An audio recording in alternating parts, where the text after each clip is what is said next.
Today is March 26, 2024.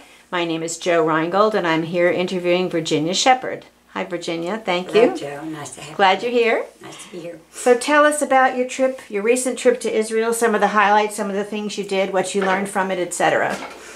Well, Jo, the recent trip was, of all of the 30 times we've been to Israel, this was the most significant of all. And I think it was just seeing the pain of the people and seeing the families and just seeing the overcomers that they are, but yet still pretty traumatized over all of it. And we just felt, I think, just meeting up with people that live there all the time. And just the soldiers, we have many children, we have 11 children, we have girls and 9 boys, and just seeing the young men, our kids' age, and just seeing the heartbreak of these families and the loss. I think it was really something that we just came away with, you know, we want to do all we can do to build back the nation of Israel. So what kind of things do you think you can tell people that are here that did not go and have not seen what happened? I think one thing that we did was, well, there were so many things, but I think just meeting everybody that came on the trip and realizing like the importance of like the Jewish community here really standing together with the Jewish community in Israel and around the world. And just seeing, you know, just the unity that we experienced in Israel among the Jewish community and other Christians as well, that just really are just really very persevering and really excited and thankful that they can continue and build back. And that's our hope. Okay. And our plan. Very good. Mm-hmm. So tell us some of the highlights, some of the spots that you were able to go visit on this trip. Mm-hmm.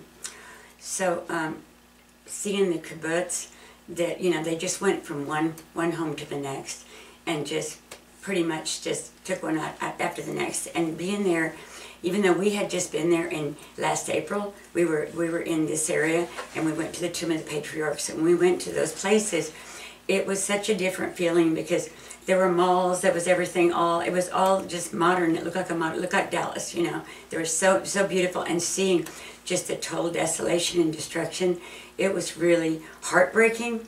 On the other hand, it's like we didn't want to be heartbroken because we really wanted to bring hope to the people. And so I think just keeping our heart and our eyes on the people that experience this and really wanting to bring them hope. My profession is I'm trained in marriage and family counseling. My husband's a family doctor, but you know, we work together every day with Healing Hearts, and we just thought if we can be an agent of change and healing, that's what we want to be. And so that's what I guess we hope to be. We went to the Nova site, was really touching. And I think just meeting some of the people that we'd already met in Israel, the Zaka, and then different people over the years that we met, and seeing them, you know, there, and just the stories, and seeing the families. Some of them had just gotten together for the first time. And so when they were there, they were just, they had met from all over the world. So there were large groups of people. And of course they didn't really have a living memorial at this time. So they just gathered in the site of their loved one. And they'd already had a service, you know, for them. But these families were just really spending really sacred, holy time as a family together, and really celebrating the gift of their child, and also the honoring the child that had really served our, you know, the country of Israel and the nation of Israel. And we were just so exciting to meet many of the people, and people came from New York and places all over to be with their loved ones that weren't there. And so it was just neat to see all the families gather, a lot of them for the first time. So that was really impactful to me. Mm-hmm. How did it come about deciding to adopt Kibbutz Zikim with the Federation here in Dallas, and what kind of things can we do to help them? Excuse me. I think probably just, you know, what we found is just the interpersonal relationship. So to me, going and building relationships with the community, with the people there, and then really like talking about, in our situation, we can talk to a lot of leaders and churches and people everywhere that we even are, you know, people that we can that want to help Israel, and just getting the word out that the Jewish Federation is adopting this community and building it back up, and then sharing the miracle how, you know, the people that really surrounded the 9 soldiers that protected this community, and yet really they're still so traumatized, and yet they're still, they can switch and be happy and want to help us and want to encourage us in the times, instead of really us doing the opposite. So this is how Israelis are. They're so hospitable people, amazing hospitable. And I think just being back with this community just really was like, we're going to go there as soon as in fact, we're going for the Yad Vashem thing coming up, 5th and 6th for Yom HaShoah. And when we go there for that, we will be going there and visiting and getting support and other people to help out, because to me it's just so key to build that personal relationship with the community and with individuals there, because then, you know, you can go and visit a situation, a place, but when you have a best friend or have a family member, you will be there. And so it's that kind of a feel, like once you go there, they're like your family. You want to get back, and that's why we go so much, so often, as much as we can. Yeah. You have been many times. What can you do, what can anybody do these days for the occurrence of all of the misinformation that's being passed around? So we experienced this when we, in the first rally that we went to in Los Angeles at the Simon Wiesenthal Museum. And there was a large rally, and it was a week after the attack. And there were many, many people. But on this rally, it was a large rally of 2 Jewish museums that were at the Simon Wiesenthal, and we were there with Rabbi Cooper and with Rabbi Ayer, and he's amazing. He had just written his memoir, and so he spent some time with us before, and then we went.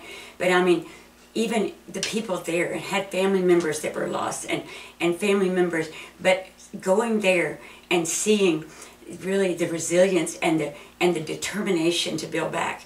And yes, there were people that were devastated, but there were also people that really came back. And there were not as many non-Jewish people at that rally, but there was a lot of protest around. But I mean, people were bold. The people that were there, that we were bold, and no one was really concerned about the protesters. So I think when you're called to do what we all need to do right now, you have to just power through and do the right thing. And I think God gives you the grace to be there and to speak out.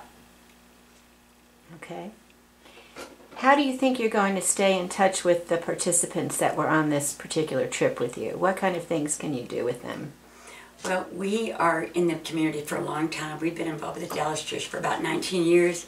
And so we are very involved. So we have been talking to many people that I find that are on the board here, and I don't even know it, but we're very involved. And whenever there's anything that we can serve in the Jewish community to build back and to support Israel, and even the several events that we really loved was Hatzalah, and that's a really important one. So just using every situation, every opportunity to really to get people to those events, whether they be Jewish or non-Jewish, that really have a heart and understanding for Israel to build back.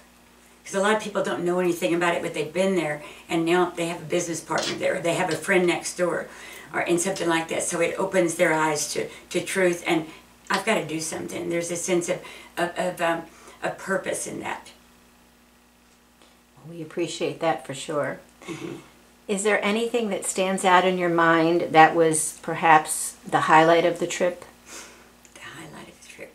I think the last night when we had the reflections, and I think we were actually in let's see, I can't think, anyway, it was the Menachem Begin Center, you know, and we had been there several times with people before, but being there and just hearing the stories and realizing how few people, I mean, several people had not been to Israel before, but the determination to bring their children and their grandchildren and to come back, you saw a new level of determination to build back Israel, but also to build the community here and to get more of their friends and families back to the nation of Israel, and to connect them more to their Jewish roots, which are just huge and important, because, you know, Jerusalem is the cradle of civilization in America, and how important is that for every American and for every Judaic Christian, you know, anywhere in the world. I mean, this is where it all began. And so to me, when you can communicate that to your friends and people, it really can get them excited about the importance of, even if they can't go, to contribute and to do something to help these different organizations that are here, and especially, you know, the one that I'm more connected to would be the Jewish Federation now, but also we've done events for Sharut Hadin, for Hatzlah, and we just continue to want to build and help, you know, any organization we can. I'm just curious. I just thought of this. What do you think your husband's take on the trip was? Did you guys discuss it a lot, the two of you? We did. I would say that he, because we've been a lot and we're always together, we work together, I think we were, you know, we felt the sadness, and we had felt the sad. We have a family member that's in Los Angeles, and she was just with us for our last event, and she lives in Los Angeles, and her dad is Jewish, and her mother converted to Judaism, and so she was with us, and there's so many in the community there still that have gone the opposite direction, you know, and so I think she has been a bridge after she was with her community here, and she is just like on fire, and this is a 46-year-old young lady, you know, and so just to see, but we always relate, we sing to people, we do it interpersonally with each other, but we also, you know, we build into the medical community, into the, you know, the families, into anything that we can, the legal community. So I would say just whatever project that we can help with, we just do it together. And I usually have the passion, but we do both have worked with the different people over the years. And so I'm the administrator in his medical office, and then he kind of is he is my assistant in all the projects we do for Israel. And so he is like a superstar, and been married almost 50 years. So we're very thankful, and just that we have the opportunity to serve this amazing community here in Dallas and in the nation of Israel. I think it's wonderful, and we have seen some people that the husband or wife went on the trip, not both of them. So I was just curious, you know, how that was with both of you being there together. We adopted two of the young men. One was our cinematographer, and the other one was the cameraman on the trip. And they were planning to come to be with us for our 50th wedding anniversary.